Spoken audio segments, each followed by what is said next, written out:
If you're wondering what's actually working on social media right now and how to grow your account without burning out, this is for you. I just got back from Social Media Marketing World 2025, my fourth year attending. And while every year is great, this year was about way more than what's going on in social media. We talked a lot about how to succeed in an online world where AI is everywhere and real human connection might matter the most. So, today I'm going to share my top 5 takeaways from AI strategy to social media and how you can use it all to grow smarter this year. Plus, stick around to the end. I'm going to share with you the one statistic that blew my mind and how I am going to use it this year to my advantage and how you might be able to use it too. So, whether you are a solopreneur or a small business owner, or just someone trying to make sense of social media and AI and what it all means in 2025, you're in the right place. My name is Tori. I'm your go to social media gal, and it is my goal to simplify social media with systems that work to take the stress out of it and let you enjoy social media again. If that sounds like something you're into, hit that subscribe button and let's get into it. Takeaway number one, and this may have been the theme of the entire conference, was to be more human, not more perfect. In this AI saturated world, the creators who are winning are the ones who are beings themselves. Show your face, show your smile, show that really funny laugh you have. That's your superpower in this AI world. So, how do we get people to feel like they know us via our social media account? There's this buzzword that's been circling social media for a few years now called authenticity. You have to be authentic. You have to show your authentic self. Show up and be you. Don't be perfect. And while all of that is true, I want to take it a step further. How do we actually, in practice, make people feel like they know us? One of the terms that I picked up at the conference was the familiarity effect. The more someone sees you, the more they feel like they know you and can trust you. Which is why when I went to Disneyland a few years back, when I saw Adam Sandler, I waved at him and said hi, like I totally knew who he was. And he obviously did not know who I was, but was very kind and said hi back. And it's how we all feel like we know people that we see all the time who maybe have no idea we exist. So, in a world where showing your humanness is everything, show up on video. Show up as yourself, your messy, true self. Start that reel, start that story, make that YouTube short. Done is better than perfect, and just show you and who you really are. The more you show up on video, the more you are your true messy self, weird laugh included, showing up regularly all the time in people's feeds, the more they're going to feel like they know you and they can trust you. Takeaway number two is that the right audience is better than a big audience. We talked about this a little bit last year, and we're doubling down. In last year's wrap up video, I talked about how followers don't really matter anymore on social media. These platforms like Instagram, Facebook, LinkedIn, TikTok, they no longer care how many followers you have. That has no weight on how much your content is seen. All they care about is the content that you are posting today and whether it's getting the shares and likes and comments that are keeping people on their platform longer. That's all that matters. So instead of going viral, we want to focus on going valuable. So it's time to find your people on social media, a small audience that backs you up, that believes in you, that aligns with you, will always outperform a giant audience who just doesn't seem to care. And let's be real, your time is limited. Let's not waste it trying to reach people who just won't get you. If you want help trying to figure out who your people are, what your audience actually looks like, who your perfect follower would be, and how to reach them, what to say to them, I have a free guide, Social Media Simplified, where it walks you through the steps of creating your ideal audience avatar or what your ideal user might look like and how you can create messaging that speaks directly to them. I'll link to it in the description below. Takeaway number three was on using offensive engagement to build relationships. So once we have found our people on social media, once we've created the content that attracts them to becoming followers, then it's time to start really building that trust. You need real connections with online people to get the best results on social media. And this is where the reciprocity norm comes in. When you provide value via thoughtful DMs, helpful comments, people remember that.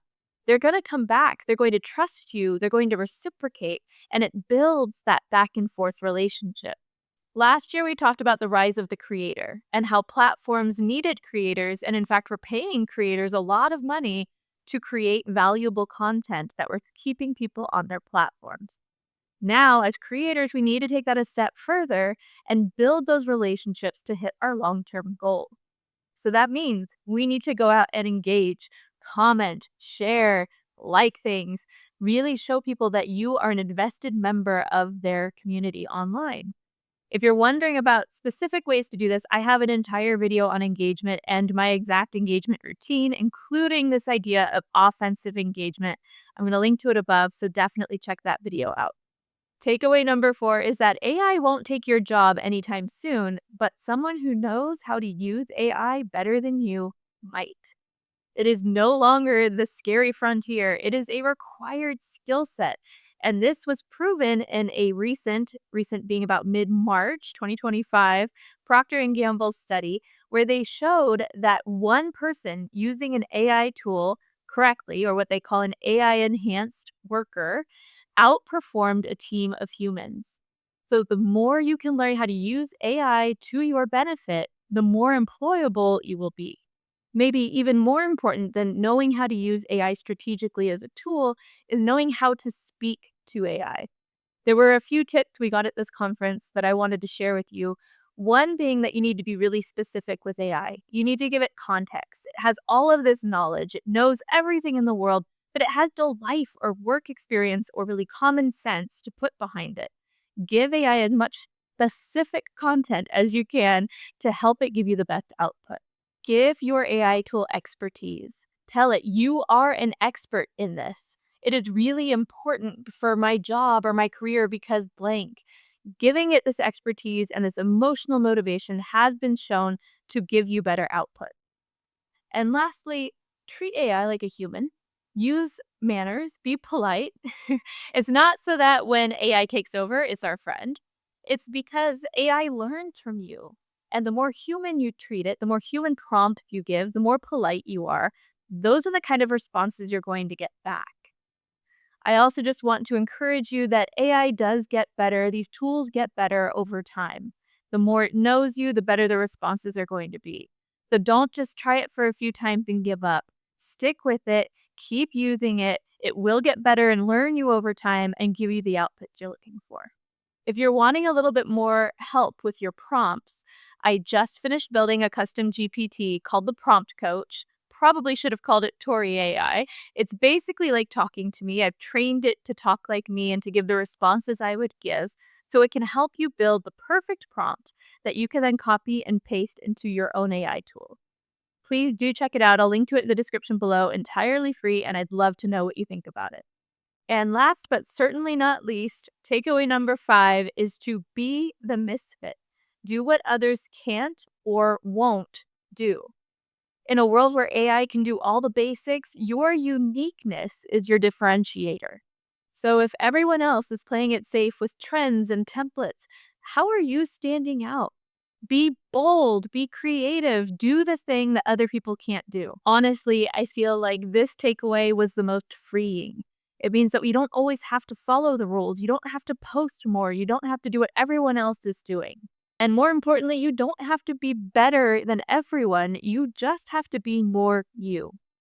So let's recap the quick action items of how we're going to succeed in 2025.